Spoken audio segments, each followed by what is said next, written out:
Baik, shalom, selamat pagi Bapak Ibu Saudara pendengar setia Radio Suara Kemenangan dimanapun Anda berada, yang sudah bangun dan siap-siap untuk melaksanakan aktivitasnya di hari ini.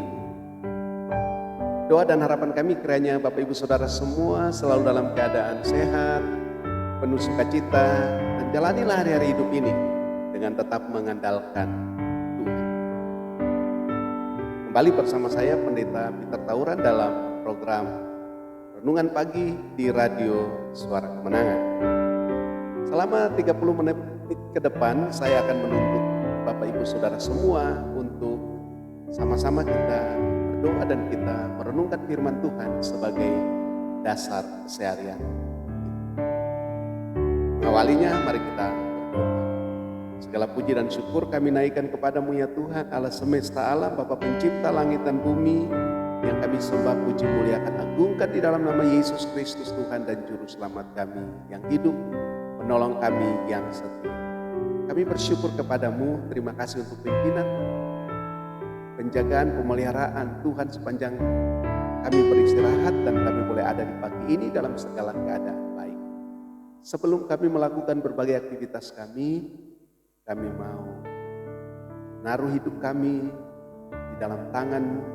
Biarlah Tuhan tuntun, pimpin, sertai kami. Berikan kepada kami petunjuk, arahan, tuntunan, nasihat sesuai dengan kebenaran firman yang akan kami pelajari dan kami renungkan di pagi hari ini. Terima kasih. Dalam nama Tuhan Yesus Kristus urapi kami semua untuk firman Tuhan ini dapat meregulasi hidup kami. Dalam nama Yesus kami berdoa. Amin. Iya, pendengar yang kekasih dalam Tuhan, pagi ini kita akan sama-sama merenungkan satu bagian firman Tuhan di dalam 1 Korintus pasal 15. Mari kita baca di dalam 1 Korintus pasal 15, saya baca ayat yang ke-45 sampai ayatnya yang ke-52. Ya, firman Tuhan katakan, seperti ada tertulis, manusia pertama, Adam menjadi makhluk yang hidup. Tetapi Adam yang akhir menjadi roh yang menghidupkan. Tetapi yang mula-mula datang bukanlah yang rohania, tetapi yang alamiah. Kemudian barulah datang yang rohania. Manusia pertama berasal dari debu tanah dan bersifat jasmani. Manusia kedua berasal dari surga. Makhluk-makhluk alami sama dengan dia yang berasal dari debu tanah, dan makhluk-makhluk surgawi sama dengan dia yang berasal dari surga. Sama seperti kita telah memakai rupa dari yang alami, demikian pula kita akan memakai rupa dari yang surgawi. Saudara-saudara, inilah yang hendak kukatakan kepadamu, yaitu bahwa daging dan darah tidak mendapat bagian dalam kerajaan Allah, dan bahwa yang binasa tidak dapat bagian dalam apa yang tidak dapat binasa. Sesungguhnya aku menyatakan kepadamu suatu rahasia. Kita tidak akan mati semuanya, tetapi kita semuanya akan diubah dalam sekejap mata, pada waktu bunyi nafiri yang terakhir. Sebab nafiri akan berbunyi, dan orang-orang mati akan dibangkitkan dalam keadaan yang tidak dapat binasa, dan kita semua akan diubah. Nah, Bapak Ibu Saudara yang kekasih dalam Tuhan, apa yang ditulis oleh Paulus di dalam 1 Korintus 15, khususnya ayat-ayat yang kita baca, ini mengenai pengharapan dari orang percaya tentang masa depan yang harusnya dimiliki dan dialami oleh orang-orang yang telah percaya kepada Yesus. Nah, kalau kita baca dari ayat yang ke-45, Bapak Ibu, maka kita akan pahami bahwa kalau berbicara tentang Adam, maka kita sedang berbicara tentang siapa nenek moyang kita. Kalau kita semua tahu bahwa kita ini berasal dari Adam, firman kita berkata, firman Tuhan berkata bahwa nenek moyang kita adalah Adam. Tetapi kalau kita baca dari ayat yang di ayat 45 ini, di situ menyatakan bahwa ada dua Adam. Adam yang pertama dan Adam yang akhir. Di ayat yang ke-47 berkata ada dua manusia. Manusia yang pertama dan manusia yang kedua. Manusia yang pertama itu berasal dari debu dan tanah yang bersifat jasmani. Sedangkan manusia yang kedua itu berasal dari surga. Nah, setelah kita percaya kepada Kristus, maka sesungguhnya ada suatu perubahan terhadap siapa nenek moyang. Saudara dan saya adalah keturunan Adam yang pertama. Dan kehidupan dari Adam yang pertama ini adalah jiwa yang hidup. Makhluk yang hidup. Karena Adam dan Hawa sudah jatuh dalam dosa, maka semua keturunan Adam yang pertama, hidup mereka adalah sama seperti makhluk hidup yang lain. Yang mengendalikan hidup mereka adalah keinginan mereka, adalah jiwa mereka sendiri, adalah perasaan mereka, adalah pikiran mereka. Karena itu kita membutuhkan pribadi Adam yang terakhir. Dan Alkitab katakan Adam yang terakhir adalah roh yang menghidupkan. Karena itu Bapak Ibu Saudara yang kekasih, waktu kita percaya kepada Yesus, ini yang harus kita pahami. Saudara harus membuka hati untuk kebenaran ini. Yang harus saudara pahami, bahwa ketika saudara percaya kepada Kristus, saudara menerima Dia menjadi Tuhan dan Juru Selamat pribadi kita, maka saudara bukan lagi keturunan Adam yang pertama. Tapi saudara adalah keturunan Kristus. Nenek moyang saudara adalah Kristus. Ini yang harus kita pahami. Keturunan Adam yang pertama telah jatuh dalam dosa. Karena itu mereka telah kehilangan kemuliaan Allah. Keserupaan dan kesegambaran dengan Allah itu telah hilang. Ketika manusia hilang kemuliaan Allah, maka manusia disebut orang berdosa. Semua keturunan Adam yang pertama disebut orang berdosa. Sebab dosa telah menjalar dari Adam. Kita katakan di dalam Roma pasal 5 tentang bagaimana dosa itu menjalar dari Adam sampai kepada Musa dan selanjutnya sampai kepada kita.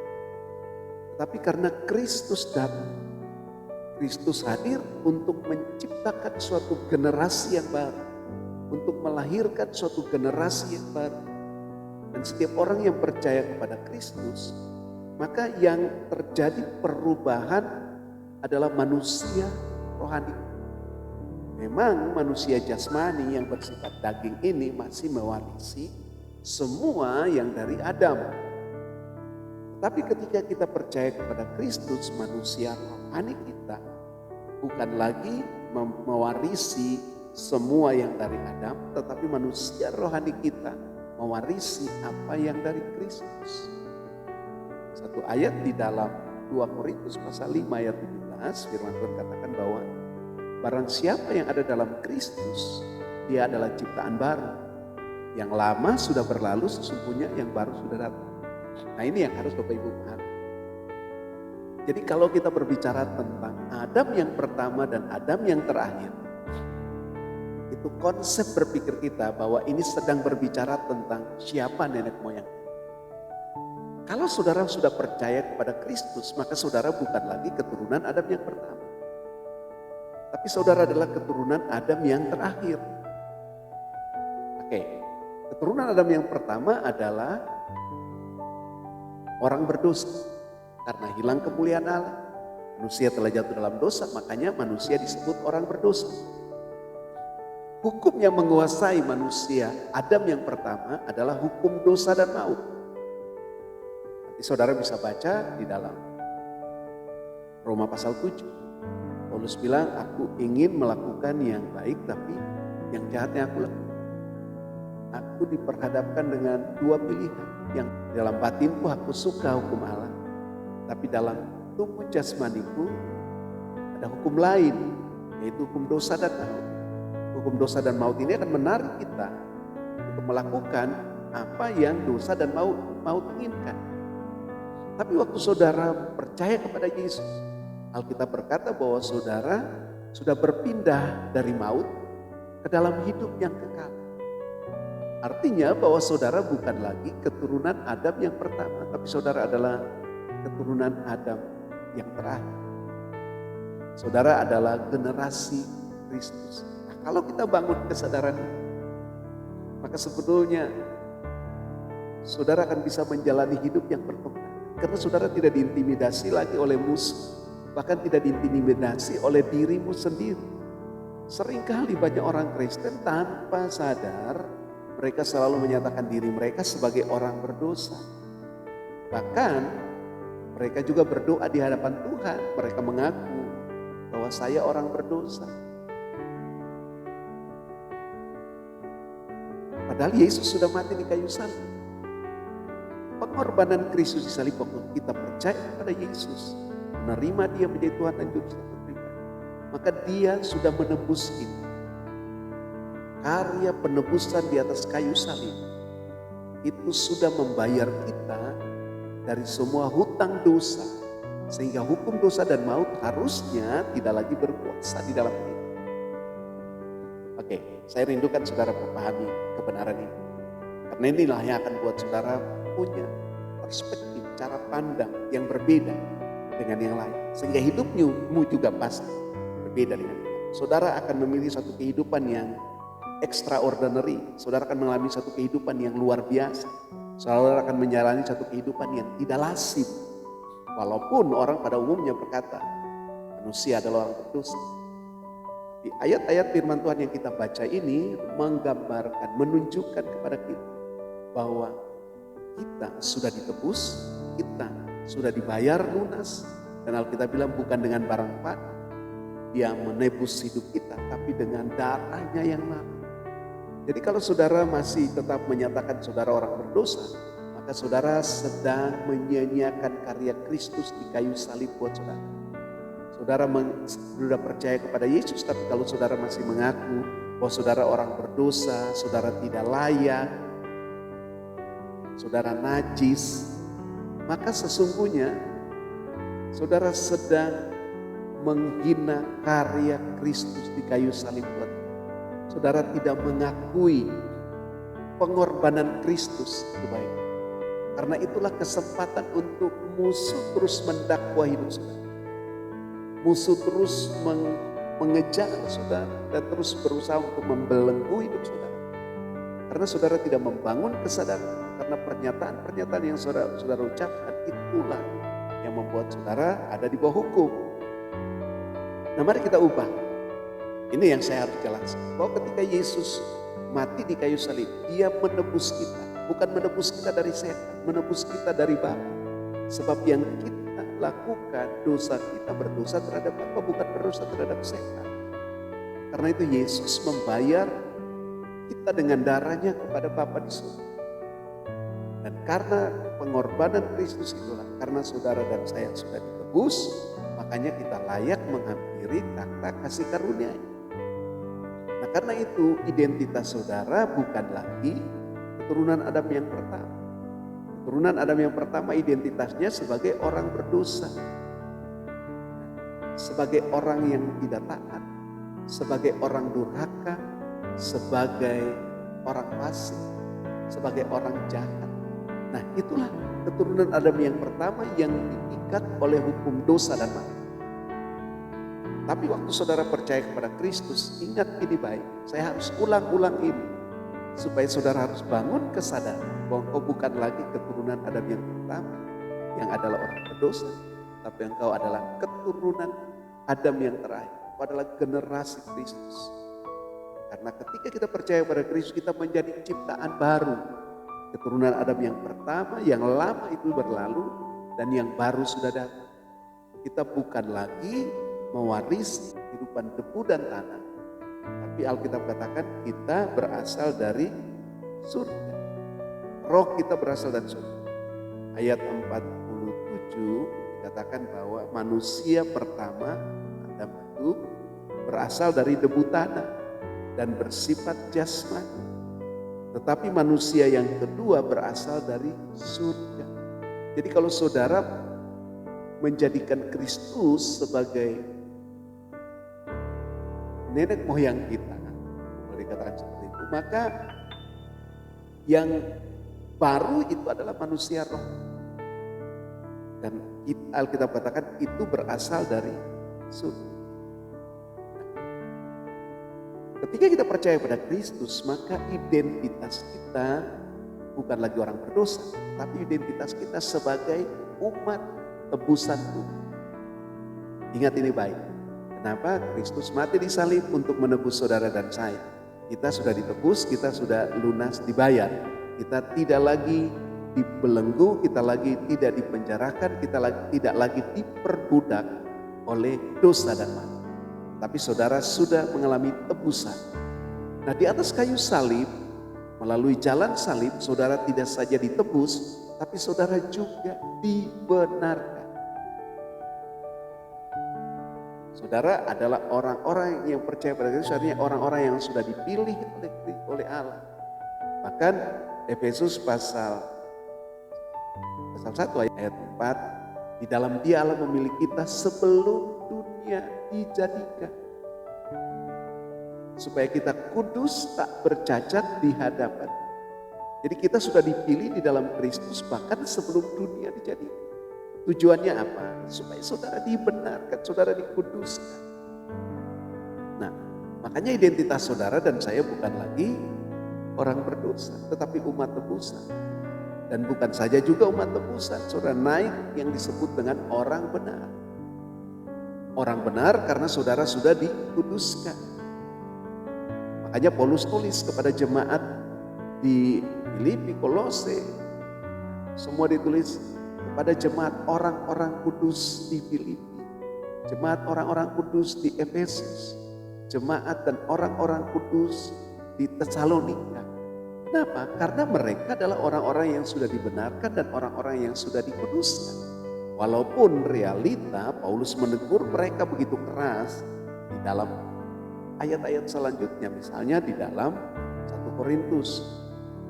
Paulus mengawali dengan menyatakan bahwa kepada orang-orang benar, orang-orang kudusnya ada di Korintus. Tapi kemudian dia mengoreksi hidup mereka. Kenapa? Karena kita percaya kepada Kristus, makanya identitas kita bukan lagi orang berdosa. Tapi kita adalah umat tebusan, kita adalah orang yang sudah dibenarkan. Kan saudara boleh dikategorikan saudara sebagai orang pilihan. Sebab Alkitab bilang di dalam Kristus saudara dan saya sudah dipilih sebelum dunia dijadikan. Nah, kalau kita sudah dipilihnya, kita dikuduskannya, kita dibenarkannya. Untuk apa? Untuk terus menjadi serupa dan segambar dengan Dia. Karena itu Bapak Ibu Saudara dengar ini ya. Waktu saudara percaya kepada Kristus, kalau kita bilang saudara menerima Dia menjadi Tuhan, maka engkau diberi kuasa untuk menjadi anak-anak Allah. Dan 1 ayat 12 berkata, tetapi semua orang yang menerimanya diberi kuasa untuk menjadi anak-anak Allah, yaitu mereka yang percaya dalam nama. Identitas saudara dan saya adalah sebagai anak-anak. Tetapi kenapa kita harus terus bertumbuh menjadi anak-anak Allah yang dewasa? Anak Allah yang dewasa di dalam Kristus. Sehingga ketika kita percaya kepada Dia, ingat sekali lagi, identitasmu bukan lagi orang berdosa.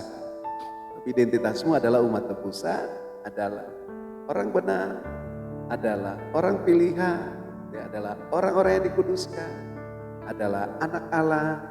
Dan Tuhan mau kita terus bertumbuh sampai menjadi anak Allah yang dewasa. Atau orang benar, kita berkata orang benar akan bercahaya seperti matahari di dalam kerajaan Bapa. Kalau saudara bangun kesadaran ini, maka saya percaya kita bisa menjalani hidup yang berkemenangan. Saya percaya saudara menghadapi semua keadaan situasi dengan cara pandang yang berbeda. Saudara masuk beribadah kepada Tuhan waktu saudara pujian penyembahan yang saudara naikkan kepada Tuhan. Itu bukan orang berdosa yang bernyanyi, tapi umat tebusan yang bernyanyi. Waktu saudara beribadah kepada Tuhan, bukan orang berdosa yang datang kepada Tuhan, tapi identitasmu sebagai orang benar yang beribadah kepada Tuhan. Karena itu firman Tuhan berkata, doa orang benar jika dengan yakin didoakan sangat besar kuasanya.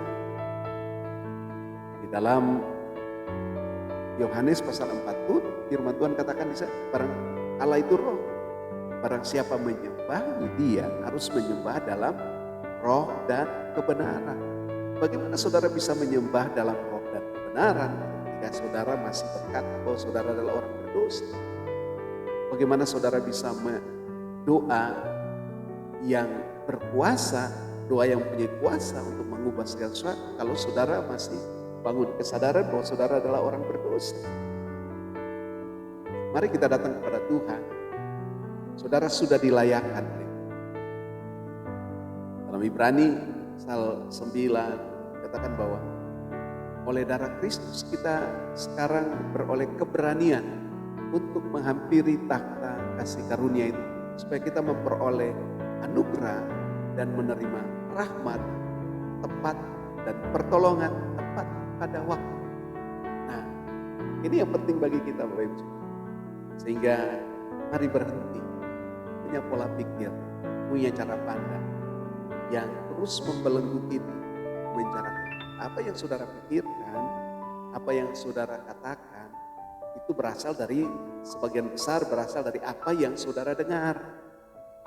Ingat sekali, apa yang saudara lakukan, apa yang saudara pikirkan, apa yang saudara katakan, lebih banyak muncul dari apa yang saudara dengar. Karena itu kalau saudara dengar yang benar, maka pasti saudara berkata yang benar, saudara bertindak yang benar, saudara berbuat yang benar. Kalau saudara mendengar yang salah, maka saudara juga akan berkata, mengucap yang salah, akan bertindak yang salah, dan akan melakukan yang salah. Saya percaya hari ini saudara mendengar firman Tuhan ini, dan percayalah, memang kita masih dalam tubuh yang fana ini. Tubuh yang fana ini selalu menuntut banyak hal. Karena kita masih hidup dalam daging. Karena itu jangan hidup di dalam daging. Kita harus hidup di dalam roh. Bagaimana kita hidup dipimpin oleh roh? Saudara harus memikirkan sesuatu, memikirkan hal-hal yang dari roh. Oke, Roma pasal 8 ayatnya yang kelima, dia bilang, barang siapa memikirkan hal-hal yang daging, barang siapa hidup dari daging adalah dia memikirkan hal-hal yang dari daging. Siapa yang hidup dari roh memikirkan hal-hal yang dari roh. Jadi apa yang saudara pikirkan, apa yang saudara ucapkan, apa yang saudara lakukan, itu sangat dipengaruhi dari apa yang saudara dengar. Nah itu biarlah setiap hari saudara hanya mendengar kebenaran. Apa yang dibentangkan di rumah Allah, apa yang dibentangkan oleh orangnya Allah, itu adalah kebenaran yang harus kita ikuti dan harus kita lakukan. Nah, Bapak Ibu Saudara yang kekasih di dalam Tuhan, nanti kalau kita baca ayat-ayat selanjutnya, ayat 48 berkata begini, makhluk-makhluk alamiah sama dengan dia yang berasal dari debu tanah, dan makhluk-makhluk surgawi sama seperti dia yang berasal dari surga. Jadi kalau saudara masih mengakui Adam yang pertama itu sebagai generasimu, sebagai nenek moyangmu, maka semua sifat-sifat, semua itu sama dengan apa yang diwarisi oleh Allah. Tapi kalau saudara percaya dan mengakui Yesus sebagai bukan sebagai nenek moyang, sebagai saudara sebagai ciptaan baru dalam Dia, sehingga saudara jadi satu generasi yang baru dalam Kristus, maka saudara akan menjadi serupa dengan Kristus. Saudara akan memakai, dikatakan situ, memakai rupa yang surgawi. Oke. Makhluk-makhluk alami sama dengan dia yang berasal dari debu, tanah, dan makhluk-makhluk surgawi sama dengan dia berasal dari surga. Kalau saudara percaya, saudara membangun manusia roh, maka saudara adalah makhluk surgawi. Ayat 49. Sama seperti kita telah memakai rupa yang alami, demikian pula kita akan memakai rupa yang surgawi. Nah, karena itu Sampai batas waktu kapan? Waktu saudara meninggalkan zaman kebodohan. Waktu saudara percaya kepada Kristus, itulah masa peralihan. Sampai kapan? Sampai saudara mengalami perubahan yang seutuhnya. Ada satu titik di mana kita semua akan diubah. Ketika kita akan menggunakan kemuliaan yang sesungguhnya, maka tubuh saudara yang lahiriah ini akan diubah dalam sekejap. Saudara akan memakai tubuh kemuliaan. Ada satu janji Tuhan bahwa kita sedang merindukan kemuliaan yang akan dinyatakan kepada kita. Kemerdekaan, kemuliaan anak-anak itu yang dirindukan oleh segala mata. Dan pada saat tanda itu diberi, yaitu pada sangkakala Allah berbunyi, kita katakan di ayat yang kelima, saudara, inilah yang hendak kukatakan kepadamu, yaitu bahwa daging dan darah tidak mendapat bagian dalam kerajaan Allah. Dan bahwa yang dapat binasa ini tidak mendapat bagian dalam apa yang dapat binasa. Yang disebut kerajaan Allah yang dimaksudkan di sini bukan saja kerajaan Allah yang nanti di surga waktu kita mati. Di kerajaan Allah kita bisa menikmati selama kita ada di bumi ini. Dan itu berarti bahwa saudara sudah memiliki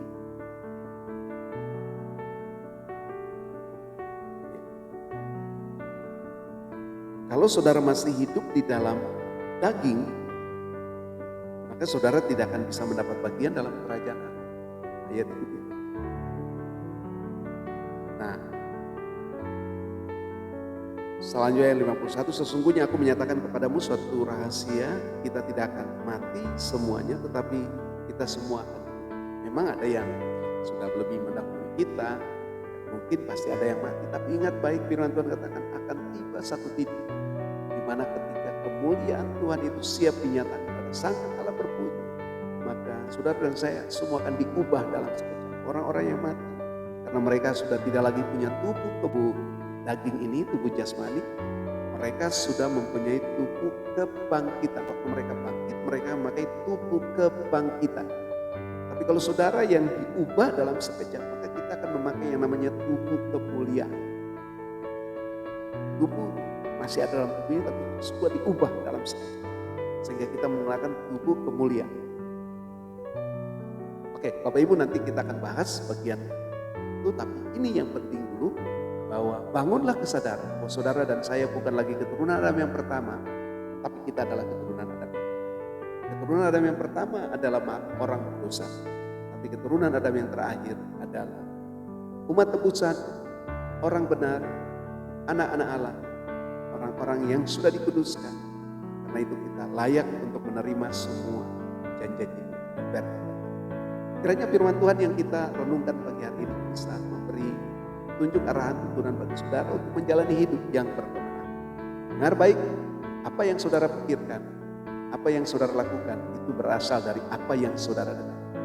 Karena itu dengarlah yang baik, perhatikan apa yang saudara dengar, perhatikan cara saudara mendengar, dan perhatikan siapa yang berbicara kepada saudara. Itu sangat kuat mempengaruhi hidup. Kiranya Tuhan Yesus memberkati saudara dan memberkati kita. Oke, mari kita berdoa.